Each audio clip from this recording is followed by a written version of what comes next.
Today we're taking a look at this Neburia electric foaming sprayer. This is something that's been popular online, and they reached out and wanted to know if I wanted to test this one, and I jumped at the chance. It comes in at a lot lower price than IK and other brands, and I want to compare it to a couple other sprayers that I've got, because I've got a manual hand sprayer that actually works and foams pretty well, and then I've got an electric one that I just haven't had great luck with myself. So it'd be nice to compare it to those things. You get a nice box here. It's kind of your instruction sheet. Tells you how to use it. It's pretty simple though. You get a couple accessories. You get a spraying nozzle. You get another foaming nozzle, and this does rotate, so you can get a full 360 depending on which way you want to do things. And a USB charging cable. It is USB-C. Mine came with a set of detailing brushes that actually look to be decent quality as well. So a couple things on this that I've noticed already. Simple on-off button. It will run till it's pressurized and then stop. This is your trigger. That's your nozzle to take it on or off. There's your charging port there on the underside there. The handle clears the overpressurized valve there nicely. You can tell they designed it for that reason. And it sits well on the ground, is nice and stable, which isn't always true with the other brands that I've got. The battery is 2000 milliamp hour. It'll pressurize to about 30 psi. It's supposed to be resistant for alkaline and acidic chemicals, and we will test that later on in this review. So this is the first sprayer that I'm going to test it with. This is a hand pump. It takes about 50 pumps to the pressure relief valve lets off. Doesn't take a ton of time, but obviously effort there. I got the same soap concentration in all three that I'm going to be testing here. So let's kind of see how this one foams.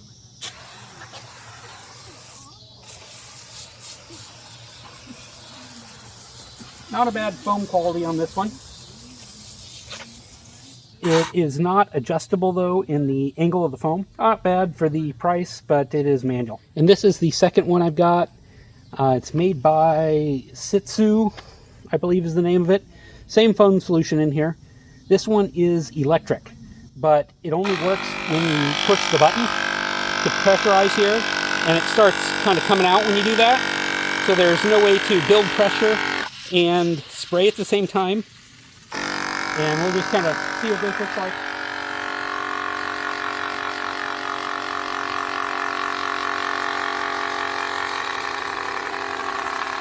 So this one has lots of issues. I have to think it's missing some O-rings or something. I did contact the manufacturer, but they weren't interested in helping. You can see it just makes a mess when you're using it too. So for me, this one has been a complete dud and something I'm surprised I still have. So let's try this Neburia. There's one button to turn it on here. It's going to build pressure. It's not very loud. You can talk over it reasonably well. And let's see how it does.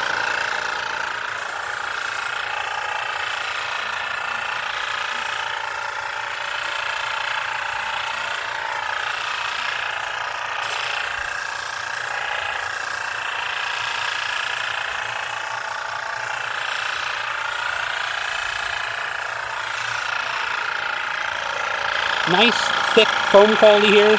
It's really a fine mist of foam. Arguably this is better quality foam than what my pressure washer and foam cannon does. So I'm pretty impressed with this so far. So I've consolidated my soap mixture on this, and I'm just going to go around and kind of spray foam on here and then do a rinse with the pressure washer and show you how much this can do. And the automatic pressure feature, when this gets low, it will automatically come on and pressurize again. So that's nice and should allow for continuous use.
So you can see I foamed the whole car here, and really no issues with this. It lasted easily the 3 or 4 minutes that it took me to do that.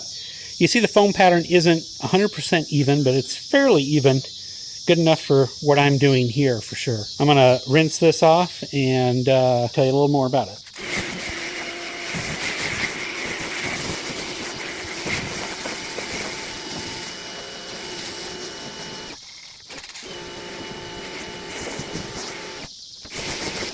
So another place you might use this is as a way to dispense rinseless wash. I've got some O&R in here. I switched tips to the spray tip, and let's kind of see how this does.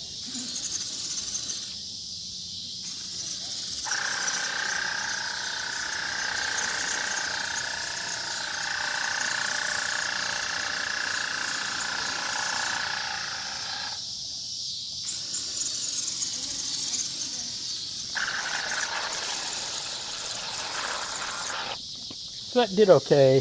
It wasn't the most even spray like you would get from a traditional pump sprayer as it was pumping there, but it certainly did the job just fine, especially as it worked out the soap that was in the draw tube from the previous foaming display that we did here. Alright, I figured out the sprayer here a little bit better on the Neburia and wanted to show you kind of the power that it has. So this is just the spray nozzle. I just adjusted it. I've got a little O&R in there right now. So it's a lot smoother pattern. I had the nozzle, I think, a little bit too small. If I had it small like that, it spurts kind of like that. Not the best. But if you open it up, you get a lot better volume. And it actually puts out quite a bit of moisture too. Here's another area that I can use to blast this bug bomb off kind of here. And you've got actually decent pressure there. Not a ton, but uses a little bit of product, but hey, that works reasonably well. Get that most of that bug bomb off there, soften it up. How I really see myself using this foamer is probably with a dedicated wheel and tire cleaner. I've got a gallon of the Adams wheel and tire cleaner, and this is a pretty strong chemical, so I'm going to mix it up 3 to 1 and get it in here and see how it foams.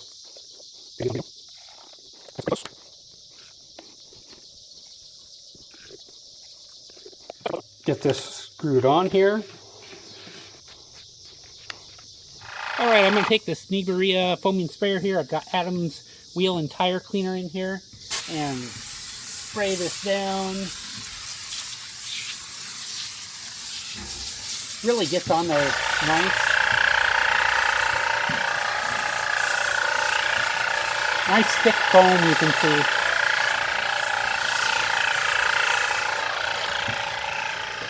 Just look at that foam quality there. It's real nice and thick.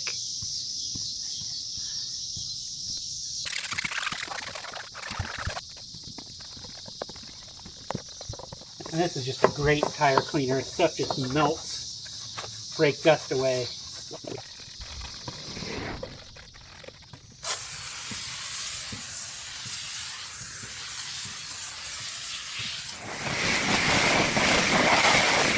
And that is a clean wheel with the Neburia foaming sprayer.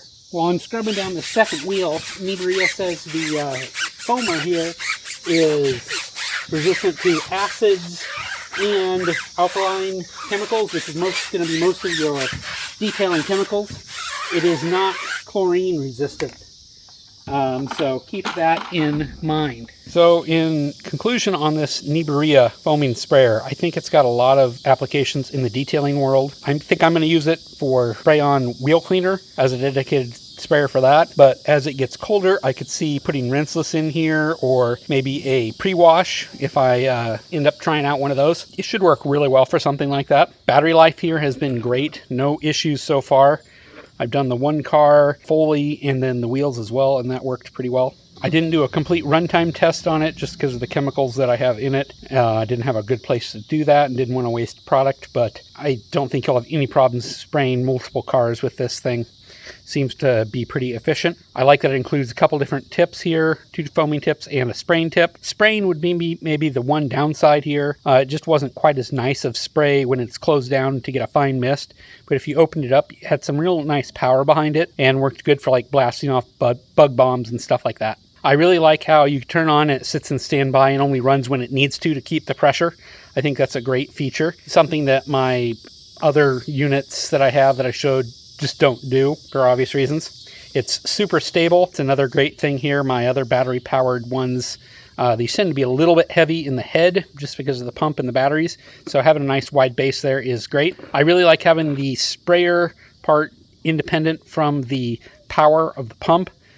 It just works better. You can get exactly what you want. Overall, I'm pretty impressed with this, and could see myself picking up another one so I have the ability to do 2 chemicals easily. I'm a home detailer. I'm not doing it at a production volume or anything like this. So having one dedicated like wheel and tire cleaner and one maybe to ONR or something else would work pretty good. If I have any discount codes or anything like that, they'll be in the description along with a link to where you can pick this up on Amazon. I think I'm going to do a long-term update on this, maybe towards the end of the year after I've used it with wheel cleaner, and let you know how the chemical resistance and battery life is. If that's something you'd like to see, let me know in the comments below. As always, thanks for watching, and I'll catch you on the next one.